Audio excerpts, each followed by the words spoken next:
The chair recognizes the gentleman from Wisconsin, the gentleman from Pennsylvania, Mr. Meuser, for 5 minutes. Sorry.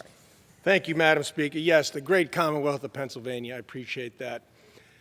Madam Speaker, there is a fentanyl crisis in our country. It is plaguing our communities, plaguing my district, poisoning our children, and devastating American families. Madam Speaker, this seems to be ignored by many, however, both in the White House and on this House floor. Our southern border is an unmitigated disaster due to this administration's open border policies. Drugs, crime, and the secret transportation of illegal immigrants flooding into our communities without warning in the middle of the night is causing serious long-term damage.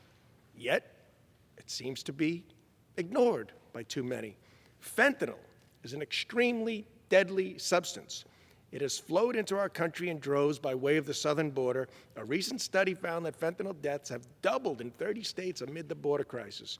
Americans are suffering at the hands of the drug cartels.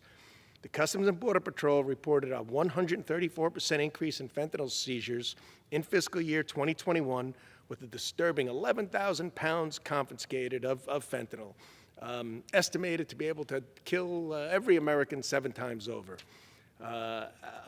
Devastating, unbelievable. With this high amount confiscated, the Drug Enforcement Agency was forced to put out a public safety alert warning the American people about fake pills laced with fentanyl and other fentanyl-related poisons, putting so many at risk. Drug overdoses have hit a record high in 2021, and over 100,000 deaths in the United States, including more than 5,000 deaths in Pennsylvania. Nearly 2/3 of these deaths were connected to fentanyl.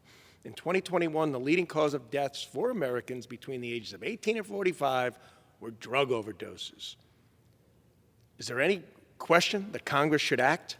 Madam Speaker, I am a co-sponsor of the HALT Fentanyl Act. This legislation will permanently schedule fentanyl substances as a Schedule I drug, giving law enforcement the ability to prosecute the trafficking of deadly fentanyl into American communities.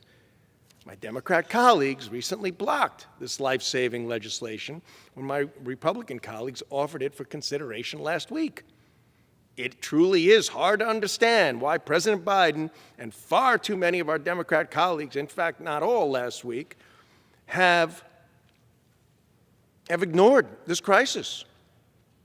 Ignored, Madam Speaker, blocked legislation that would help fight it, and have sat idly by as they contemplate what the root causes of our southern border crisis may be.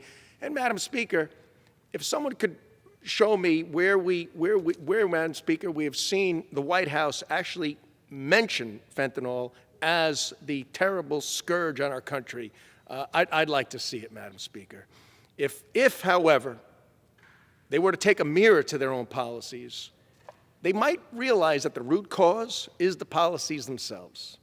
It's certainly time for Congress to act, to step up and do its job together to stop the flow of fentanyl into our communities.